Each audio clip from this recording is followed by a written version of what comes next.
Olá, olá! Começando mais uma live. Se você está chegando aqui pela primeira vez, seja muito bem-vinda, seja muito bem-vindo. Eu sou Marcela Bernardi, sou psicóloga, professora particular e criadora do método exclusivo de aulas particulares MAD, muito além de ensinar. Nessas lives que eu sempre faço por aqui, em todo o conteúdo que eu preparo com muito carinho para cada um de vocês diariamente, o meu objetivo é fazer com que você também ganhe mais de R$ 3.000 por mês como renda extra, com aulas particulares transformadoras para crianças do ensino fundamental 1, mesmo que você não tenha experiência. E sem o que eu vou te falar hoje, a tua aula particular não vai funcionar. Então, eu vou falar sobre um tema, vou me aprofundar um pouquinho sobre ele, que é essencial você ter conhecimento, você ter domínio, para que a tua aula particular funcione no sentido de, puxa, minha aula particular agora sim vai ter resultado, esse meu aluno vai ter resultado e, por consequência, já que o meu aluno está aprendendo, está tendo resultado, significa então que eu estou fazendo um trabalho de excelência. A partir desse trabalho, né, de aula particular com esse um aluno, eu vou ter resultado no meu trabalho como prof de aula particular também. Afinal de contas, quando a gente entrega o nosso melhor com resultado para a criança, para que essa criança efetivamente aprenda e que a gente vá muito além de ensinar, né? Além de a gente ensinar o conteúdo de fato, que a gente vá muito além disso. Quem é aluna do método MAD sabe bem do que eu estou falando. Como consequência, a gente tem muito resultado também. Então, resultado de reconhecimento profissional e de recompensa financeira. E você também pode, merece, deve sim, ganhar bem para dar aula particular para criança, certo? Então, hoje eu vou falar um pouquinho sobre plasticidade cerebral, sobre 4 pilares que são essenciais para a aprendizagem. E se você não levar em consideração esses 4 pilares da aprendizagem, dificilmente você vai ter resultado com a aula particular, dificilmente o teu aluno, a criança, vai ter resultado. Então, essa live serve para você que já dá aula particular, serve também para você que, de repente, não tem experiência, está pensando em começar, né? Passou pela tua cabeça a ideia de você começar a dar aula particular, de repente você é aposentado, você é da área da educação, mas não atua mais, você é prof de sala de aula, você é... São tantas opções, né? Estudante de pedagogia, prestando concurso público, tanto faz quem seja você. Essa live aqui vai servir demais para você também. O meu intuito é fazer com que você realmente entenda, né? Quais são esses 4 pilares da aprendizagem que são essenciais para você considerar a cada aula particular que você dá ou vai dar. Então, isso tudo tem a ver com a plasticidade cerebral, afinal de contas, né? A plasticidade cerebral é presente em todo mundo animal, não é uma exclusividade nossa, né, de ser humano.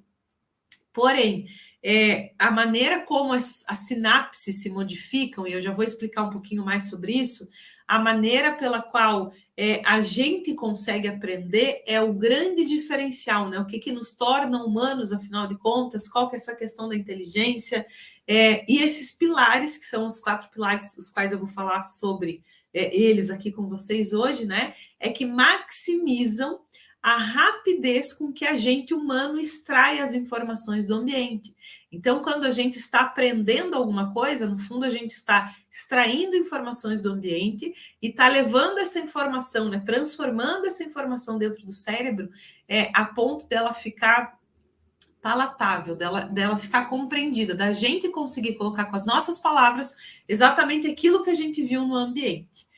E aí, o que é essa plasticidade, né? Sinapse, que eu estou falando aqui por alto, e eu gosto muito de trazer conceitos da neuroeducação para dentro desses temas que eu compartilho com vocês, né? Para que a nossa aula particular realmente seja eficiente no sentido de ajudar a criança.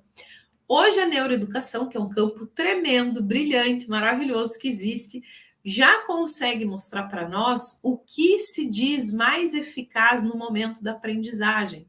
Então, o que é interessante da gente fazer ou não fazer? O que é interessante da criança absorver, né? Como é que a gente pode fazer para essa criança ser auxiliada no seu máximo potencial, né? Que ela já tem, que já é dela, que já é nato, mas que a gente consiga fazer com que esse potencial transpareça nas aulas particulares. Então, pensando que essas sinapses, ou seja, a comunicação entre as células cerebrais, a comunicação entre os neurônios, que são as células cerebrais e que acontecem ali aos bilhões, né, por segundo, a todo tempo, a gente é bombardeado por estímulo, o tempo todo o ambiente nos bombardeia com estímulo de todos os jeitos.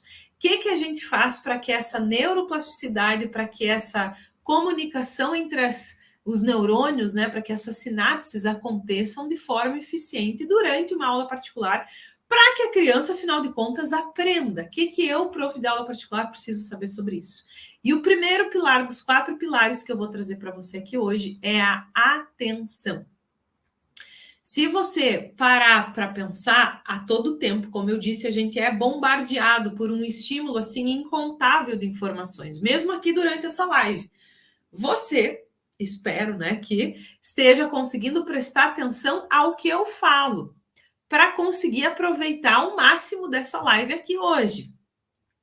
Mas se a gente for olhar ao nosso redor, eu não sei como você está assistindo essa live hoje. O que tem ao teu redor, se você está ouvindo a live de fone de ouvido para abafar outros sons do ambiente, ou se não, ou enquanto você me escuta, você escuta outros sons ao teu redor. Além disso, a parte visual, né? Então, comecei falando aqui de estímulo auditivo, o que você escuta além de mim? Estímulo visual, o que você vê além de mim? E eu não preciso nem chegar até o teu ambiente, eu não sei onde você está assistindo essa live. Se a gente parar para olhar, né, tanto aqui no Instagram, quanto no YouTube, quanto no Facebook, não tem só eu na imagem. Puxa, tem um quadro aqui atrás, aqui dá para ver um pedacinho de livro, tem uma luz ali em cima do sofá, tem 2 almofadas, tem uma cadeira aqui do lado. O ambiente todo já demonstra. Ai, que bom, tô vendo aqui, ó, Carliana Câmara, estou super tranquila no momento. Aí gostei, é isso aí. A gente está tentando focar a nossa atenção, né? Esse seria o ideal, usando de exemplo a live, focar a nossa atenção para o que a gente quer prestar atenção. Mas se a gente para se dar conta, isso que eu estou mostrando para vocês acontece a todo tempo na nossa vida e na vida da criança, que é ou que vai ser o nosso aluno de aula particular também.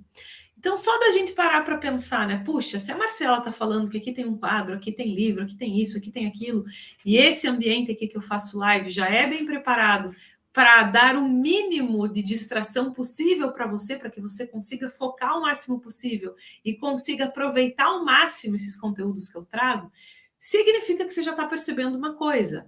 O ambiente da aula particular também precisa ser esse ambiente que colabore para o foco atencional da criança ser voltado para o que a gente precisa que ela aprenda. A atenção amplifica a informação que a gente foca. Então, se você está focada em mim agora, no que eu estou falando, você está ouvindo a minha voz, está prestando atenção nisso, significa que a tua atenção está amplificando essa informação que você está absorvendo, que o teu cérebro está em um estado consciente, absorvendo, ouvindo essas informações e selecionando o que ele não precisa prestar atenção agora, o quadro, o livro, a lâmpada, os sofás, as almofadas, o teu ambiente aí à tua volta, o que está acontecendo ao teu redor. Isso você está descartando agora para você focar o máximo possível aqui em mim. E selecionar as informações que são importantes é fundamental para a aprendizagem. Isso é atenção. Então, não tem como a gente dar uma boa aula particular, não tem como a criança, o nosso aluno, ter o resultado ideal, né, ao longo das aulas particulares, se a atenção não for bem trabalhada. Justamente por conta desse bombardeio de informações que acontece a todo instante. E esse bombardeio, né, esses estímulos que o cérebro recebe a todo tempo, são estímulos que não são somente auditivos, que não são somente visuais, envolve aí todos os sentidos, né? Então a gente fala de olfato, a gente fala de audição também, a gente fala de tato, a gente fala de calor, a gente fala de frio, a gente fala se está iluminado, se não está bem iluminado. tudo vai interferir no bom aproveitamento ou não da aula particular. Porque aí a gente pode pensar em pelo menos 3 tipos de atenção, pelo menos, né? Se a gente for olhar mais a fundo na psicologia, a gente consegue subdividir isso até em 4 tipos. Para eu trazer para vocês aqui um entendimento que é bem importante de vocês considerarem no momento da aula particular para criança, falando de atenção. Então, vamos lá. A atenção que a gente espera e que precisa proporcionar, né, o ambiente de tal forma para que a criança tenha esse tipo de atenção, é uma atenção sustentada. Vamos lá, deixa eu falar da atenção seletiva antes para você entender. Então, seletiva é você selecionar o que para você é interessante agora do que você está ouvindo, né? Quando eu pedir para você escreve de onde você está falando, muito provavelmente você parou para ler as outras pessoas de onde estão falando, e aí você selecionou o foco da tua atenção. Opa, então, por instantes, eu deixei de prestar 100% de atenção no que a Marcela está falando, porque eu tinha que escrever e eu comecei a ler da onde o pessoal fala. E essa é a nossa capacidade de selecionar os estímulos que são importantes naquele momento para a gente focar a atenção. Isso é uma atenção seletiva. Então, é você selecionar o que importa para você, por exemplo, independente de barulho que você esteja ouvindo agora, se você está ouvindo a live em um ambiente um pouco mais barulhento, você conseguir selecionar. Não, apesar do que eu estou ouvindo aqui de barulho na cozinha, do que eu estou ouvindo de barulho de TV na sala, eu estou conseguindo ter uma atenção seletiva e selecionar que o que a Marcela está falando na live aqui agora é o que me interessa. Na aula particular, a gente também precisa trabalhar com atenção seletiva. Opa, a criança precisa focar nisso aqui agora, né? Então, independente do que aconteça ao redor dela, ela precisa ter essa atenção seletiva para que a aprendizagem aconteça e essa atenção seja consciente. Só que aí a gente cai na questão da atenção concentrada. Quanto tempo uma criança consegue concentrar, consegue até sustentar, né? Tem atenção sustentada, tem atenção concentrada. Quanto tempo ela consegue segurar essa atenção? E aí eu falo para vocês, o que faz com que o cérebro consiga ter atenção em determinada tarefa, ou a atenção alternada também existe, né? A gente também usou ela aqui agora. Eu estava prestando atenção na Marcela, agora eu vou segurar um pouquinho para alternar minha atenção para eu escrever de onde eu estou falando. Séries Goiás, Rio de Janeiro, estou lendo aqui também. Então, eu alternei a atenção, vocês alternaram a atenção, essa atenção também existe.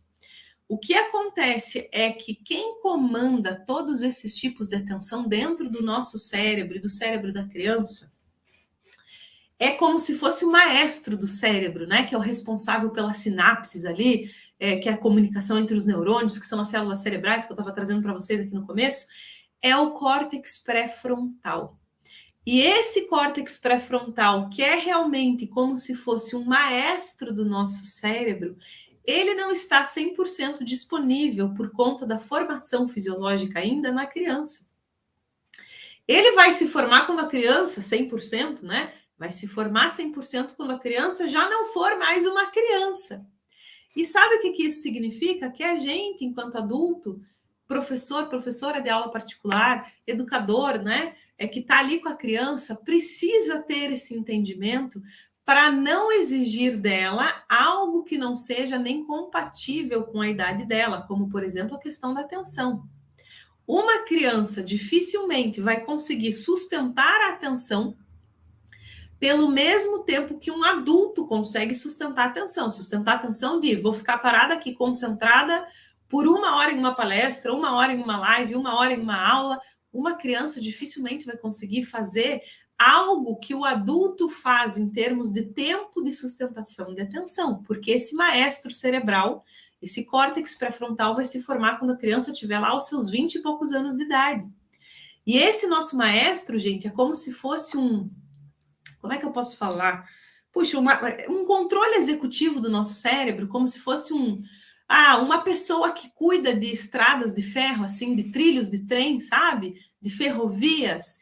E aí essa pessoa precisa cuidar ao mesmo tempo do trem que está chegando, do trem que está partindo, tem que fazer o desvio da linha do trem, tudo ao mesmo tempo. Então, precisa ter um domínio, né, desse controle executivo para dar conta de fazer as tarefas que são necessárias passarem por esse controle executivo. Só que a nossa atenção é muito limitada. E é algo que a gente não leva em consideração, até para nós adultos, né?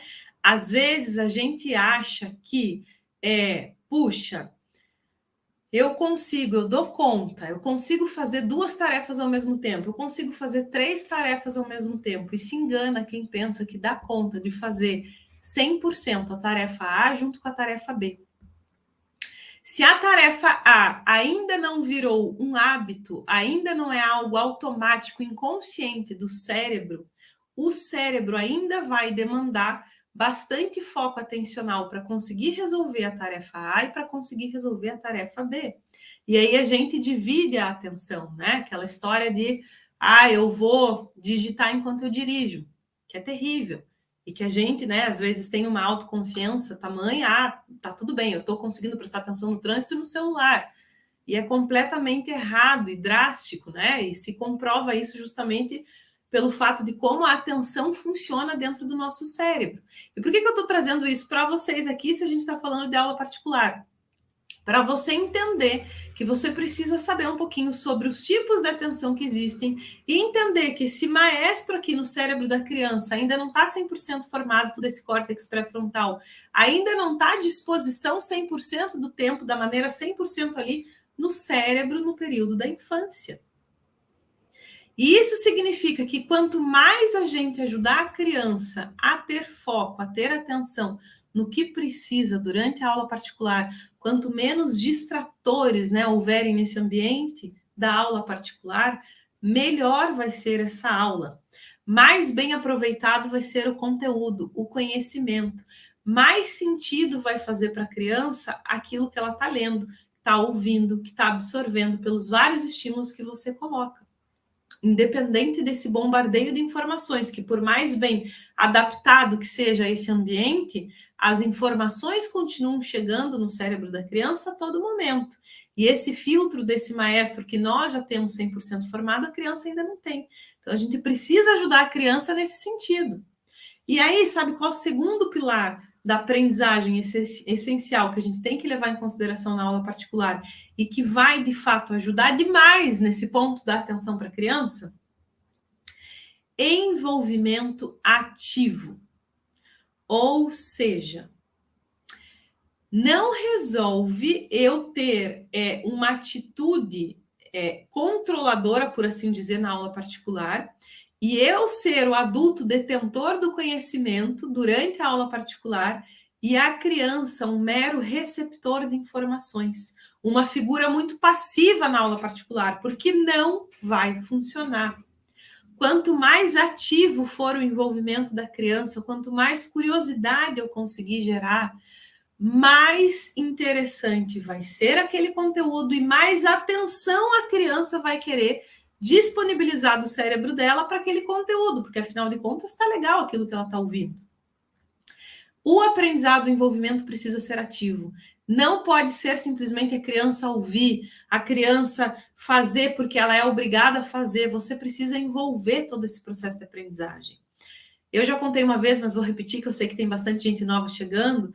Várias situações, vários cenários, mas esse foi um que me marcou muito, porque eu lembro até hoje, assim, dos olhinhos da Giovana brilhando, que é uma aluna minha do Ensino Fundamental 1, quando eu levei um pedaço de favo, de mel, né, de colmeia, para ela conhecer. Porque na aula particular anterior, a gente estava estudando sobre a vida das abelhas, toda uma aula particular lá de inglês, sobre a colmeia, a vida das abelhas. Ela estava vendo no livro dela desenho, né? Foto, figura da colmeia, da vida em família das abelhas. E aí ela começou a ficar muito curiosa. Mas esses buraquinhos aqui na colmeia, a abelha mora aqui dentro? Mas qual que é o tamanho disso aqui? E qual que é o tamanho da colmeia toda? E elas produzem mel assim? E ela naquela curiosidade. O que a gente precisa fazer nesse momento? E foi o que eu fiz. Gi, na próxima aula particular, eu vou trazer um pedacinho de uma colmeia para você conhecer, para você ver. Envolvimento ativo. Não é nem só olhar no livro, né? Conversar sobre. Sempre que você tiver a oportunidade, tiver a chance, coloque materiais concretos, literalmente, né? Como foi esse pedacinho aí do favo de mel, da colmeia, que eu tinha um pote de mel em casa, e aí levei para ela conhecer. Quando ela pegou aquele pedacinho de colmeia, sentiu a textura, viu o tamanho de cada casinha de abelha, ela ficou tão encantada, tão maravilhada, que com certeza ela não vai mais se esquecer desse conhecimento. Então, o envolvimento que ela teve, a curiosidade da forma como foi atiçada, né, propositalmente, para quê? Para ela ter aquele foco atencional no que era devido naquela aula particular, fez com que ela não fosse simplesmente uma criança, um ser humano, absorvendo passivamente as informações, como acontece algumas vezes. Não só na sala de aula e não por culpa dos professores, gente. Eu sei que a carga de conteúdo é enorme, né? Especialmente em sala de aula. Puxa, a gente está falando de 20, de 30 crianças. Mas acontece também muitas vezes em aula particular tradicional, padrão. E aí não vai resolver, não vai funcionar. Eu vou ler para vocês um trechinho sobre o que se fala aqui nesse livro, da atenção, do quanto a gente, professor, precisa levar em consideração a atenção. Esse livro aqui, já indiquei outras vezes, né? É Assim que Aprendemos. É de um neurocientista francês maravilhoso, fala muito sobre neuroeducação. Deixa eu ler um trechinho desse livro sobre atenção, para vocês verem o quanto é, sim, necessário ser considerada atenção. Todo estudante precisa aprender a prestar atenção. E é também por isso que os professores precisariam dar mais atenção à atenção. Se os estudantes não se concentram na informação correta, é muito provável que não aprendam nada. Um dos maiores talentos de um professor consiste em saber canalizar e captar constantemente a atenção da criança de modo a guiá-la corretamente. Olha que profundo isso e que essencial. E o quanto isso, de fato, precisa fazer parte do nosso trabalho. E não é porque a gente tem que canalizar essa questão da atenção que a aula particular tem que ser chata, não, gente. Falo mais sobre isso na semana Professora Particular que Ganha Bem, viu? Ó, toda vez que a gente coloca um envolvimento, né, lúdico, um recurso lúdico, um jogo, uma brincadeira na aula particular, a gente está dando chance para que esse envolvimento ativo da criança aconteça, para que a curiosidade dela seja estimulada e que, com isso, a atenção seja fortalecida naquilo como consequência, que é o que a gente espera. E é isso, né, que se espera, afinal de contas, de uma aula particular também, que a criança aprenda, mas não aprenda de forma chata. Aprenda de forma agradável, prazerosa, pode ser assim sim, e que essa aprendizagem seja real, ou seja, que ela aconteça de fato no cérebro, que essa aprendizagem, que esse conhecimento não se perca. E aí, sabe qual é o terceiro pilar que eu trago para você para ajudar nesse sentido da aprendizagem real acontecer? Feedback para erros. Eu vou chamar dessa maneira assim, né? O que é esse feedback para erro? A gente precisa levar em consideração e precisa ensinar o aluno, ensinar a criança que, de fato, errar faz parte do processo de aprendizagem. Cometer erros é a maneira mais natural de aprender. E muitas vezes, infelizmente, o que acontece no sistema escolar, no sistema educacional, a criança erra, não sei se vai dar aqui, né? Deixa eu tentar fazer. Mas é o típico nosso, né? Puxa, se a criança errar alguma coisa, qual que é a primeira coisa que aparece? Uma caneta vermelha. E de ponta cabeça, será que vai dar para ver? Tentei fazer aqui, vamos lá. Um E assim, né? Aquele E de errado, ou aquele meio certo, meio errado. Isso para a criança vai formando algo tão negativo no cérebro a ponto dela achar que errar é muito ruim. Que aquela canetona vermelha, né, não demonstra para ela que errar faz parte do processo de aprendizagem. Toda vez que tem alguma coisa errada, tem uma marcação vermelha. E aquilo pesa tão negativamente para ela que ela não consegue enxergar que isso faz parte do processo de aprendizagem. Quanto mais você falha, mais é provável que você acerte. Afinal de contas, você está treinando, você está praticando, você está repetindo, que também faz parte do processo de aprendizagem.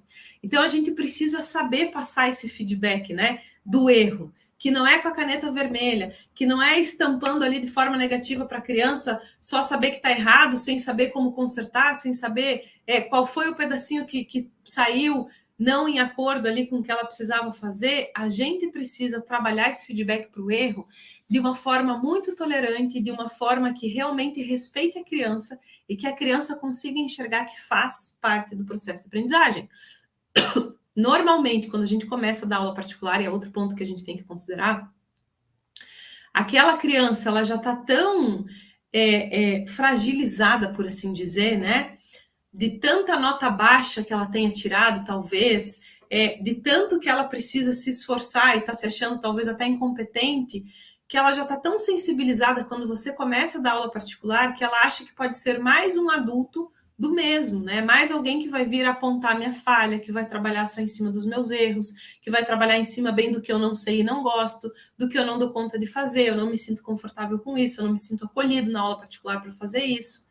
Porque o erro na cabeça dela já foi algo muito negativo. O erro já foi muito martelado, não como algo que literalmente faz parte do processo de aprendizagem. Algumas escolas, inclusive, trabalham não com nota escolar no boletim, trabalham não com caneta vermelha, trabalham muito com a autocorreção, por exemplo, né? Que é algo bem legal da gente estimular também na aula particular, de corrigir junto as atividades, os exercícios, para a criança perceber onde tem alguma falha e ela mesma corrigir ao lado, não você vir, né, com a caneta vermelha, porque eu sou adulto, mando, e eu que estou jogando aqui para você onde é que está errado, você errou, de novo, eu adulto estou mostrando que você errou. Faz a criança corrigir o que está errado, faz a criança entender por que ela errou, faz a criança perceber que isso faz parte do processo de aprendizagem, é uma experiência que está sendo construída na vida dela e fazendo com que ela realmente aceite que errar faz parte do processo, porque faz. E a gente precisa levar isso em consideração. A gente não pode, de maneira alguma, na aula particular, deixar transparecer que o erro é algo, meu Deus, eu não acredito que você errou de novo. Mas eu acabei de te explicar, eu acabei de te ensinar, eu acabei de te mostrar, a gente viu isso na última aula particular. Isso também tem a ver com o foco atencional, gente. Há momentos em que o nosso cérebro literalmente fica cego para algumas coisas, de acordo com o tipo de atenção que ele está considerando. Se ele está em uma atenção alternada, se ele está em uma atenção super sustentada. Prova disso, né? Às vezes o cérebro está selecionando tanto a atenção. Existe um experimento chamado gorila invisível. Talvez você já tenha visto. Se você não viu, estou fazendo perder a graça agora. O experimento da psicologia chamado gorila invisível. O foco da atenção nossa, adulta, está tão voltado para uma situação nesse vídeo que se passa um gorila ali no meio, a gente não vê. O cérebro fica cego e literalmente não vê o gorila. É fato. Agora eu já estou te contando o que vai acontecer no vídeo. Mas vale a pena assistir e saber mais sobre esse experimento. Que é o que acontece também na vida das crianças. Então, não funciona a gente chegar simplesmente caneteando ou falar, mas você não prestou atenção? Você não ouviu o que eu falei? Você não viu? Às vezes, literalmente, não viu, não ouviu, de acordo com o foco atencional.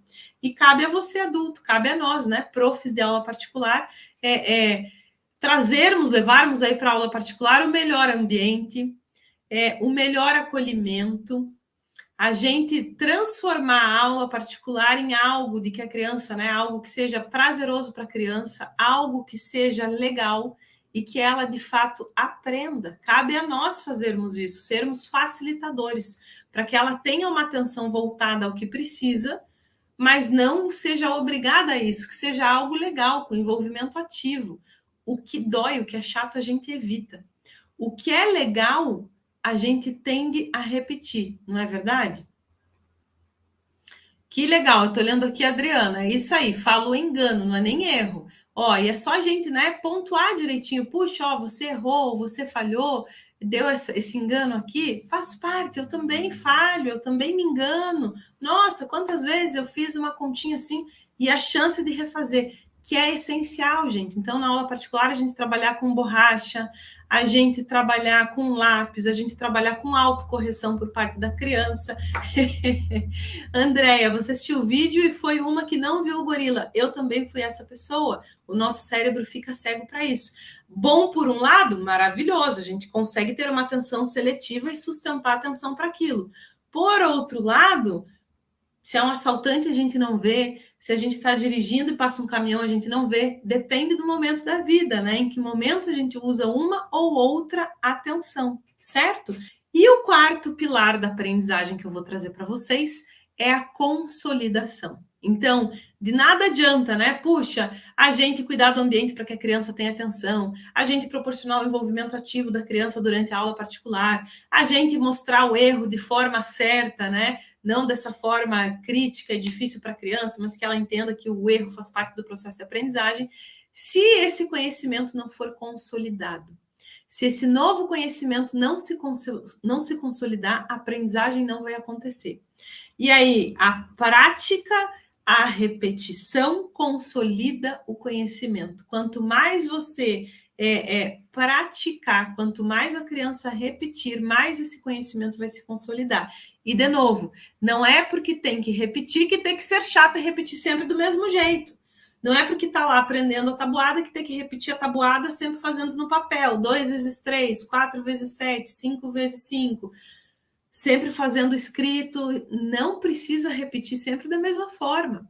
Repetir significa você trabalhar o mesmo conteúdo várias vezes, porém de formas diferentes. Um joguinho da tabuada, uma brincadeira com a tabuada, uma atividade escrita da tabuada, uma roleta de tabuada, algo verbal sobre a tabuada, algo escrito sobre a tabuada. Então, repita, mas repita de forma diferente. Não fique repetindo sempre da mesma forma, porque aí se torna maçante de novo e não precisa. Então, o pilar da consolidação é com a repetição também, mas não só. O sono, por exemplo, é essencial para a consolidação. Para você formar memória de médio e longo prazo, o sono precisa estar em cena. E um sono reparador, um sono bem dormido, tanto para nós quanto para as crianças, né?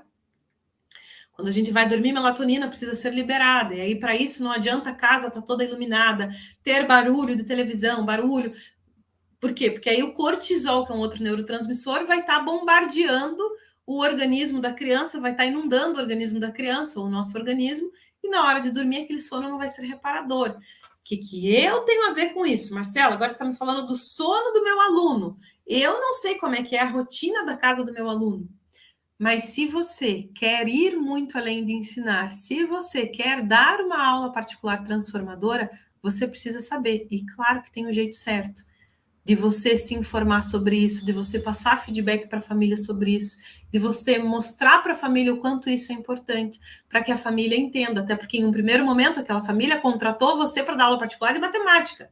Ela não quer saber o que você vai falar para ela sobre o sono do filho dela. Pode até se sentir incomodada com isso. Então, tem o jeito certo de você falar sobre isso também. Eu vou falar sobre isso na semana. Semana professora particular que ganha bem, sabe?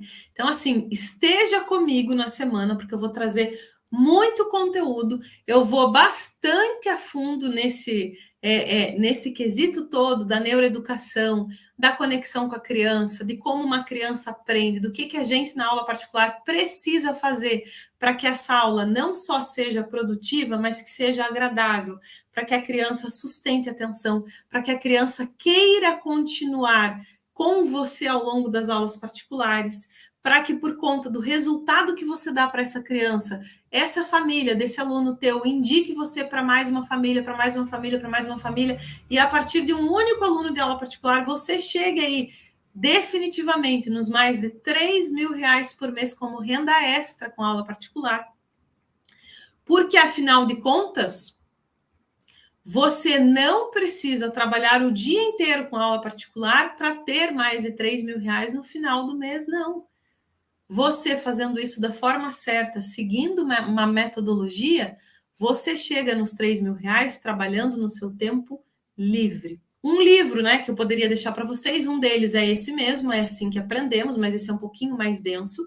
Então, para começar bem focado na parte da infância, pensando em Ensino Fundamental 1, o livro que eu indicaria para começar, né, o primeiro livro, O Cérebro da Criança. Vale bastante a pena. Fala muito sobre essa questão de neuroeducação e muda a nossa visão no momento em que a gente vai dar aula particular para a criança. Muitíssimo obrigada pela companhia de todos vocês hoje. Beijo, beijo. Fica com Deus. Tchau, tchau.